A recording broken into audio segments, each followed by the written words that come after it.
Haya, karibu sana mtazamaji, tuingie kwenye sehemu yetu ya afya. Kwa leo hii tuko na mgeni hapa studioni. Atudadavulie kwa undani kuhusiana na swala zima la mgomo wa wahudumu wa afya chini ya mpango wa afya kwa wote, yani UHC. Huyu ni alias Samu Mtai, ni mwakilishi wa kitaifa wa UHC. Karibu sana hapa studioni Bwana Samu. Asante sana Cecily. Nashukuru sana kwa hapo kwa wakati huu. Haya, ili kwamba tukaweze kuongelea kinagaubaga kwa mambo ambayo yanahusiana na mdumu wa afya chini ya afya kwa wote, yani UHC. Moja kwa moja, pengine tuanze kwa kufahamu ni kwa nini mko kwenye mgomo. Jana mlikuwa wahudumu wa afya 8500. Mkaanza pale Green Park, mkaelekea hadi kwenye makao makuu ya Wizara ya Afya. Ni nini kinachojiri? Kwanza kabisa ningependa Wakenya wote wajue kwamba hivi sasa tunaelekea takriban miezi 3 toka tutangaze mgomo kama wafanyakazi wa afya chini ya mpango wa UHC. Na ni jambo la kusikitisha kwamba kwa huu muda wote ambao tumekuwa tukijaribu kushurutisha serikali kuweza kuzingatia haki za kibinadamu kulingana na katiba ya Kenya, kwamba kuna haki zetu ambazo zimeweza kuhujumiwa kama wafanyikazi wa UHC. Na hivi sasa tumeteseka kwa muda mrefu, na ni miaka 5 kwa sasa. Kwamba katika hizi miaka 5 tumekuwa tukipata kitu tunachoita kwa kimombo stipend. Stipend ni marupurupu ambayo mtu analipwa kama akiwa mwanagenzi. Kwamba hii haifai kuwa ni pesa mtu analipwa ama mshahara mtu analipwa kama mfanyakazi aliyehitimu na anafanya kazi kulingana na ujuzi wake. Sasa tupo katika several professions chini ya UHC. Wataje kwa haraka.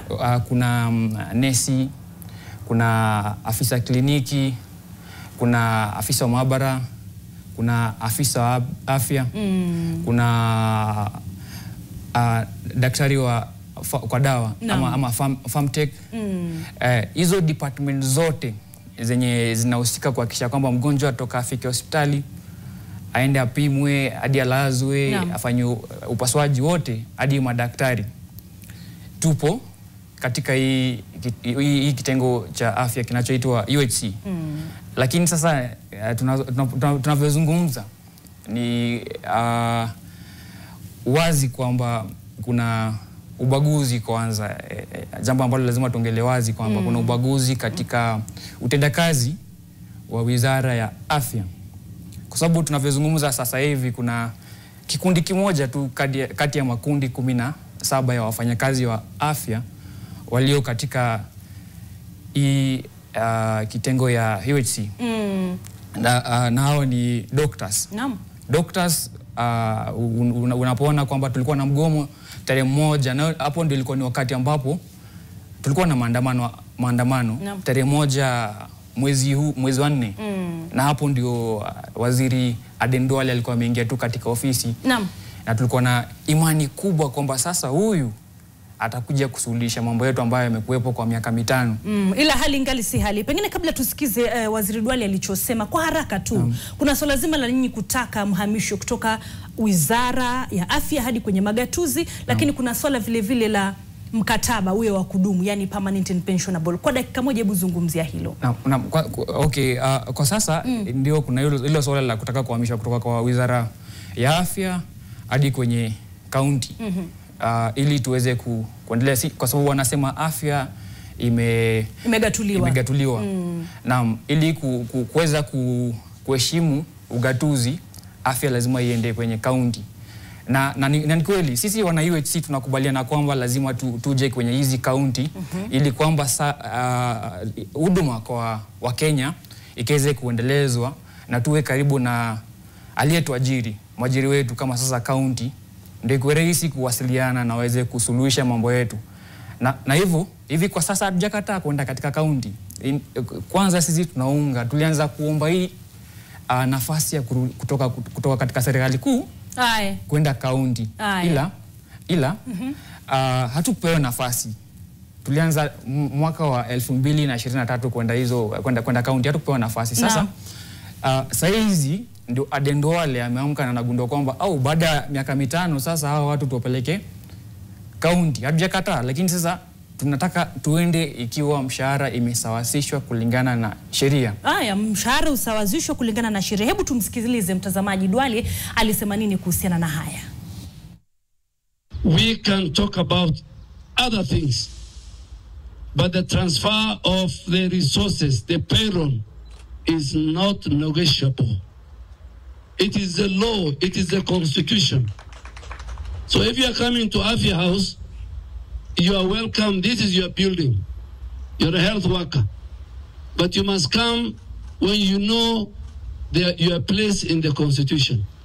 So I'm asking the PS Medical Service, come 1st of July, please transfer the resources in this building, the payroll, and all the stipend and the allowances to the 47 counties.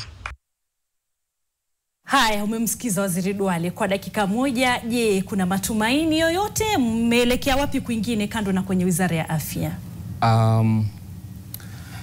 Kwa sasa kwanza ni jambo la kusitikisha, ni jambo nzito, na huu muda hata itoshi tuongelee haya mambo yote. Ila ni kweli amesema afya imegatuliwa na tunafaa kwenda kwenye kaunti. Swali tunafaa kuuliza Bwana Aden Duale, kwa hizi miaka 3 leo ndio anagundua kwamba hivi afya iko katika iligatuliwa baada ya miaka 5. Hivi ndio wizara inagundua kwamba tulishagatuliwa na tunafaa tukwe kwenye kaunti. Kitu ya kwanza. Kitu ya pili, hii mshahara ni wao ndio wamekuwa kitulipa, na ni wao ndio wamekuwa kishikilia payroll yenye unasikia anasema hii payroll sasa iende kwenye kaunti. Na imekuja baada ya sisi kupiga kelele, na hii ni njama tu ya serikali, Wizara ya Afya kujaribu kuhepa kusuluhisha ili jangamizi la UHC. Kwamba sisi tungependa kuulizia kwamba waziri, ni wiki tu 2 zimepita na ulikuwa umetueleza kwamba unaenda kutafuta suluhu na unaenda kuulizia bajeti. Manake bajeti linatoka katika serikali kuu. Na hii bajeti ungetuwekea bajeti ya pesa ya mshahara wote. Ili kwamba tulipe kulingana na SRC na tulipe pesa yetu ya gratuity ya miaka 5. Alafu sisi tuko sawa na. Asante sana. Tunatumai kwamba hiyo tarehe 1 mwezi Julai ambaye amezungumzia mambo yatakuwa shwari. Letu ni jicho tu hapa, lakini mtazamaji, kauli tu moja, na najua muda haupo. Cheruiyot Freeman kwenye mtandao anasema kwanza Wakenya waelezwe kati ya rais, wa bunge na magavana nani uhusika na swala la madaktari pamoja na malipo yao. Alafu these were the frontline soldiers when everybody was running away. Mafia House na other tumbocrats, muache hii tabia ya kuwazungusha. Ni baadhi tu ya kauli zenu tulikuwa tumewahusisha kwenye mtandao yetu ya kijamii. Shukran sana Bwana Alias Sam Mtai, ni mwakilishi wa kitaifa mtazamaji wa mpango mzima wa wahudumu wa afya chini ya mpango wa UHC.